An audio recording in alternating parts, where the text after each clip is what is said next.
Growing up, there wasn't anything my brother couldn't talk his way out of. Detention, speeding tickets, fights. No matter what, he always found a way to talk himself out of trouble. I thought he was invincible, like there wasn't anything he couldn't scheme his way into or out of. So naturally, I was surprised when the police found his body.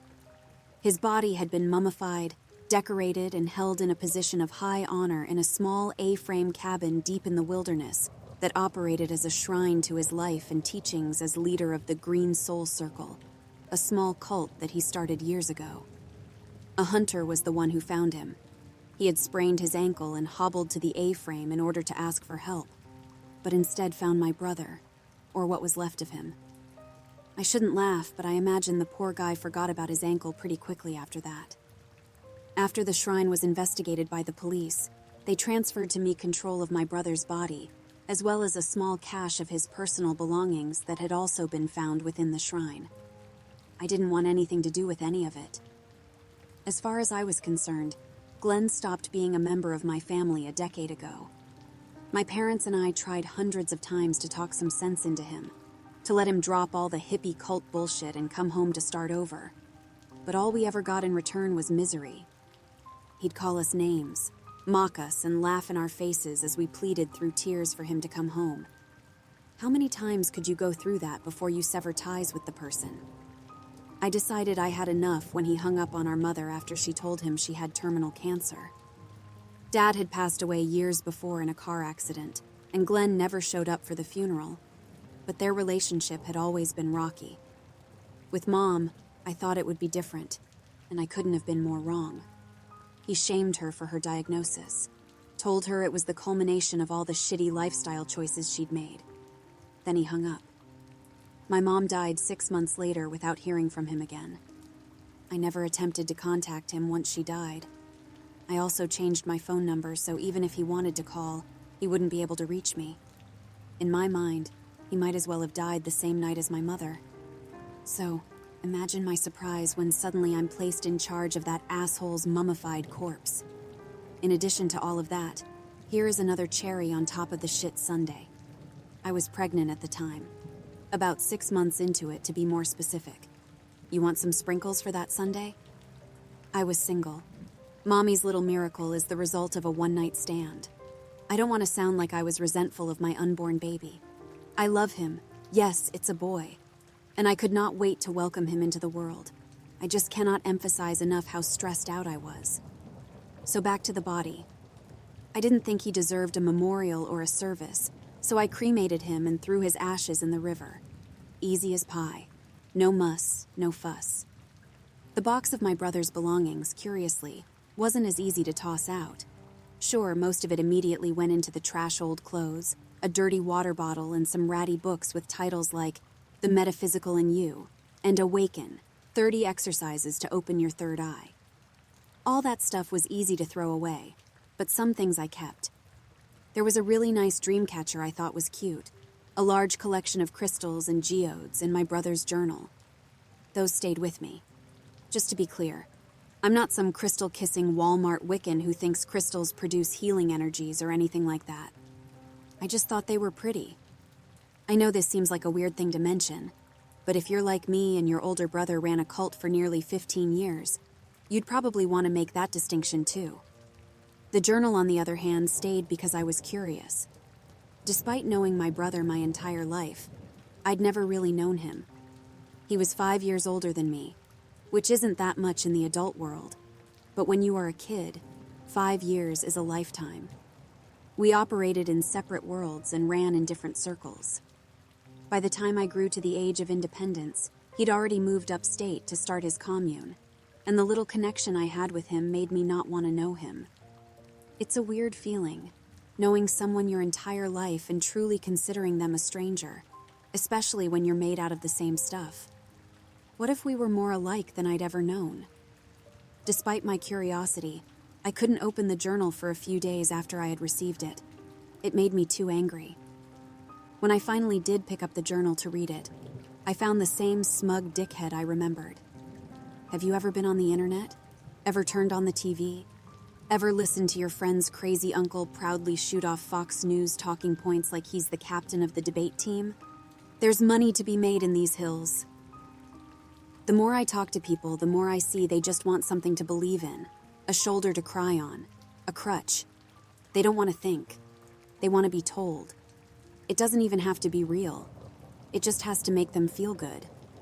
Magic rocks that pull the ache right out of your head. A candle that settles dissonant vibrations. Call cucumber water a beverage that promotes a healthy lifestyle, and they will drive for miles to buy it. Create a common enemy. What really is in that vaccine? Did you know doctors use cells from aborted fetuses? The hospital is a waiting room for death. There is money to be made in these hills. That's the parasitic, cynical asshole I remember. I was debating whether to put the journal down or keep reading when there was a knock on the door. I opened it to find a delivery man. "Are you Candace?" the man asked. I nodded. "Delivery for you," the postman said, holding out a clipboard and a pen. "I need you to sign for it." I complied, and the man handed over a small cardboard box about the size of my palm. I took the box into my kitchen and used a knife to open it. Inside, nestled in a bed of hay, was a smooth river rock. Painted onto one side of the rock was a bear, shaggy and brown with a crown on its head. Painted on the reverse was a single word: hibernation. I assumed it was leftover evidence from my brother's shrine, and the police had forgotten to toss it in with the others. I dropped the rock in the trash and carried on with my day. I didn't pick up the journal for another few days. Work had been hell, and being pregnant wasn't getting any easier. I was tired and hungry all the time. I was starting to show, and the excess weight was starting to make my back hurt. I suppose you probably have questions about my pregnancy, with it being such a scandal and all. I was in a dark place. Life was kicking my ass. Work sucked. My friends seemed to be losing interest in me, and I was losing interest in them. I started isolating, spending hours alone thinking about mistakes I made and opportunities I'd squandered. Then I started to drink. For a while, I became a regular at a bar downtown. A divey sort of place where a depressed girl like me can get a few drinks without running into someone I'd know. I became acquaintances there with a few other barflies, but mostly we kept to ourselves. Isolation was why most of us were there in the first place, except for one guy, Matt. Matt showed up there shortly after I did. He was new to the city and had just moved in down the street. He was sweet, friendly, and could talk to anyone about anything. He had long brown hair and 5 o'clock shadow that accentuated his jawline, and had arms like a shaved gorilla. And because I was generally the only girl in that bar on any given night, he started to pursue me. I put up my walls for the first few weeks, but as I spiraled and he kept building me up, eventually I caved and we went back to his place.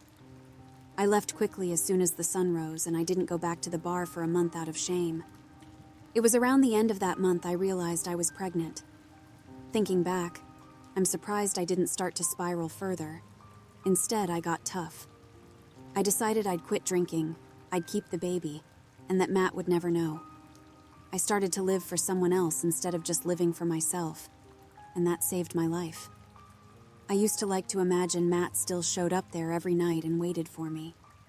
He sits in a dark booth in the corner of the room and only lifts his head to see who's walking through the door of the bar. It's always another biker. A tear rolls down his cheek. Eventually, I found the time, energy, and willpower to pick the journal back up. It seemed like Glenn tried lots of different ideas before he found one that worked for him. He went QAnon for a while, but found it too decentralized.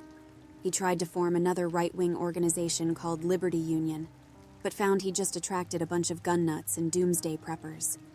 Then he went back to the original ideas he had in his first journal entry and started the hippie commune, the Green Soul Circle. We got 20 or so people up with us now. Once I got 3 or 4 people up here, it just started to snowball fast. I've got people on Twitch, YouTube, and Instagram. We're doing podcasts and morning shows daily. We're selling product and hauling in donations like you wouldn't believe. Candles are on back order. Sage is selling well. Profit margin on that is insane. And the crystals are flying off the shelves. No one would believe me if I told them how much money I was making. I can hardly believe it myself. The only downside is living up here with these people. I tell them I need to be alone for 4 hours a day for mediation, but that is just about the only time I can get to myself. They hound me constantly, asking for advice, spiritual cleansings, energy readings. I don't even know what half those words mean, but I grin and bear it.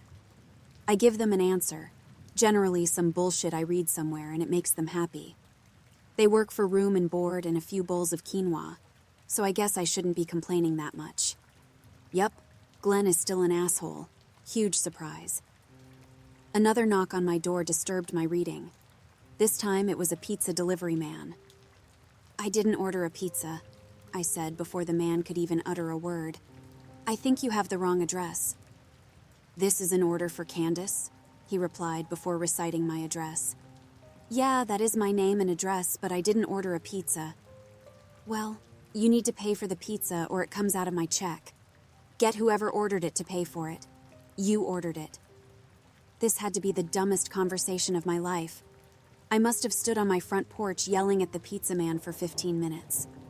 It only ended because my neighbor Tom, a sweet 60-year-old widower, heard the yelling and came out and offered to take the pizza himself. I sat back down on the couch and picked up reading where I left off. Glenn at this point had taken to calling himself, and having his followers call him Brother Bear, which is an incredibly stupid name. Although I do suppose if you were some hippie influencer, you'd probably have an easier time selling candles as Brother Bear than Glenn, which sounds like a middle manager at an accounting firm. John Glenn, Glenn Beck, Glenn Close. There aren't too many well-known Glens that fit the image of Earth Healer. I passed another hour reading of Brother Bear and his infinite money machine when the passages started to get dark. They'll do anything I tell them to. Anything. Worm annoyed me so much I made him spend the night out in the rain, but he won't leave. I emptied his bank accounts. I fucked his wife. I gave him the name Worm, and he still won't leave. If anything, he's my most loyal follower. I think I underestimated how blindly loyal people can be once they've found a place that accepts them. As much fun as it is to have a community enthralled to me, I don't want to do this for the rest of my life. Shit. I'll probably be able to retire to an island in a few years if we keep going at this rate. I told them we need to plan my succession. What I meant was, in a few years, I'll go live in a mansion somewhere while Wolf or someone else takes over day-to-day operations, and I'll finally get some peace and quiet. How they interpreted that is that I need an heir. I can barely get out of bed before one of these bimbos jump on my dick saying they want to be the vessel that carries the next Messiah. Joke's on them. I'm infertile. I got a vasectomy at 24 because I never wanted to have kids. This will be easy enough to turn on them in the end, so I'll keep it going for now. Maybe I'll even let Worm watch. I could not believe I was related to this person. We grew up in the same house, ate the same foods, went to the same schools, but Glenn somewhere along the line turned sour.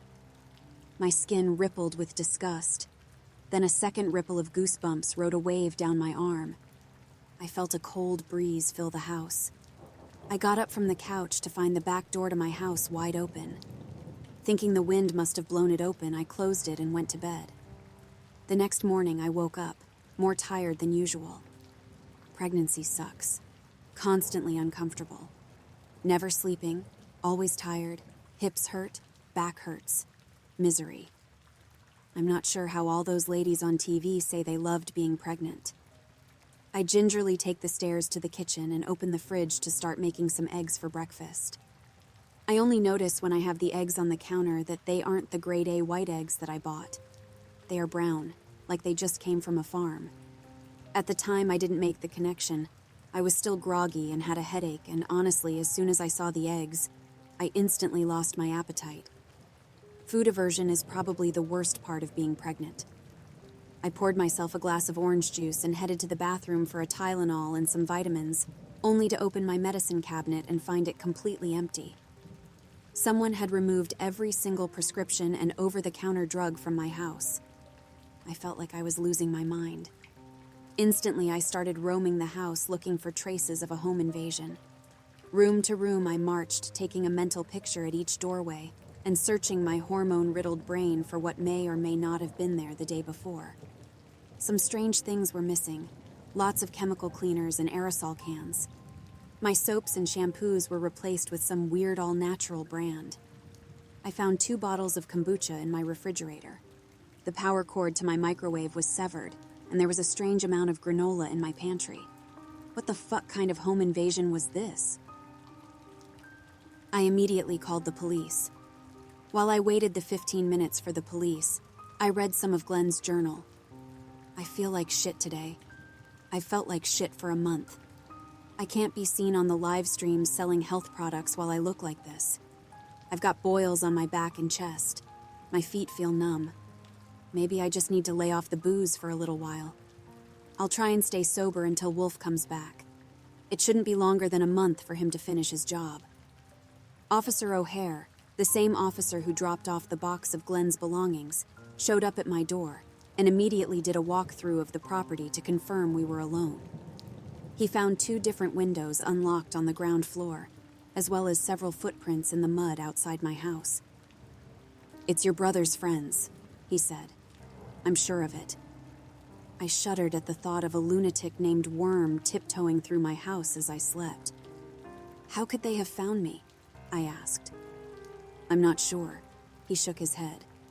"Have you spoken with anyone out of your normal circle of friends and work colleagues recently?" I thought, "Not that I can think of." I trailed off.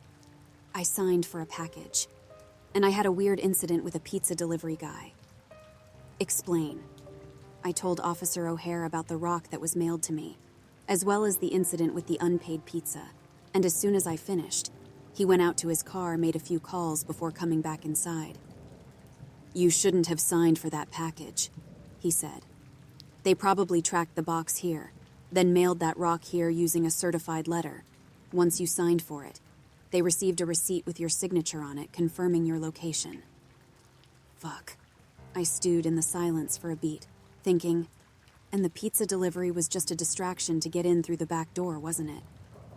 "Just long enough to unlock a couple of windows, by the way. You should make sure none of your keys were stolen. If so, you need to change your locks." My keys were missing. After I had filed the police report, Officer O'Hare gave me directions to a nearby motel where I could spend the night. He also told me he'd be emailing some pictures of Glenn's known associates, and I should call him immediately should I see any of them. I packed my things and went to the motel immediately. I couldn't stand the thought of being in that house. I sat in the motel and watched TV for an hour or so, but I couldn't shake the thoughts of the green soul circle out of my mind. Why on earth would they want anything to do with me? I'd never even met any of them in my entire life. I opened Glenn's journal again, looking for answers. I'm trapped in a prison of my own making. I've killed myself. My kidneys are failing. I can hardly stand, my feet are so swollen. I'm scratching my arms so much they've gone raw and drip with blood. I've begged them all to let me go to the hospital, but they all say the same thing. "You're testing us. We know you'd never want to go to a hospital. A hospital is waiting room for death." I try to crawl out of bed, but my body is so heavy and I'm too weak to fight them off as they drag me back to my room. They just give me more and more kombucha, and I keep pissing more and more blood. I tell them it's all fake. I tell them I made it all up. I'm not Brother Bear. My name is Glenn. I'm not the Messiah. I'm a con man. I eat McDonald's. You're testing us. You're testing us. I dug too deep and I'm going to die here. What have I done? I've hated my brother for nearly 15 years. I still hate him, and I'll never forgive him for everything he's done to my family. But I couldn't help but feel sad for him for a moment. What a horrific way to die. A slow, agonizing death, with help so close and readily available but being unable to get there. This is it. It's coming. I haven't eaten in days. I'm sorry, Mom. I know how you felt as your body broke down around you. It's like being trapped in a burning house, isn't it? I should have called you more. Fuck, I should have been home. I'm sorry. I'm sorry, Dad. I know we never got along, and that isn't entirely my fault. But I could have made a better effort. You won't believe me, but I was sorry to see you go. I wanted to go to your funeral. but something in me is broken. Candace, I hope this journal makes its way to you. The freaks I live with won't read it. I told them their heads would explode if they saw its pages, haha. I need to apologize to you most of all. What I've done to you is unforgivable, and you aren't even aware of it. If you read up to this point, you probably read the issue I had with my succession. I never should have brought that up. I'm so fucking stupid.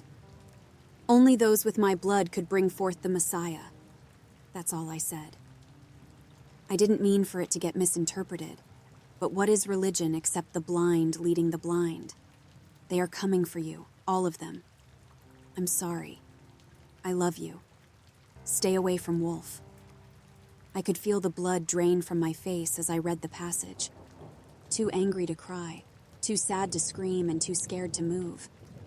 I sat there staring unblinking at the page, trying to process years of trauma, regret, and pure, unadulterated rage. It was only when the silence was broken by my phone chiming that I realized I had forgotten to breathe. I took a few deep breaths to steady myself, then opened the email from Officer O'Hare. Here's a collection of photos of known members of the Green Soul Circle. If you see any of them, call me immediately. I clicked on the attachment and nearly vomited at the sight of the first picture. A man with long brown hair and thin 5 o'clock shadow that accentuated his jawline, a solid neck with thick shoulders and arms like a shaved gorilla. It was Matt, the father of my child. Directly under the picture in bold letters was the word, Wolf. I called Officer O'Hare. We never found Matt or Worm or Cicada or Fisher. None of the Green Soul Circle members were ever arrested, but that doesn't mean I didn't keep moving. I moved from town to town, job to job, always afraid and always looking over my shoulder and looking after my son Jack, who is now in his terrible twos and will never know who his father is. I love my son, but the stress does get to me sometimes, especially those late nights when the rest of the world is asleep. But I'm still awake and looking out my window at the nondescript sedan that has been parked in front of my house for 3 hours. There's always 2 men in the front seats, but they don't get out. They just watch, and eventually, they will drive away. Sometimes the stress gets to me, but I just say to myself, only those with my blood could bring forth the Messiah. I don't sign for packages anymore.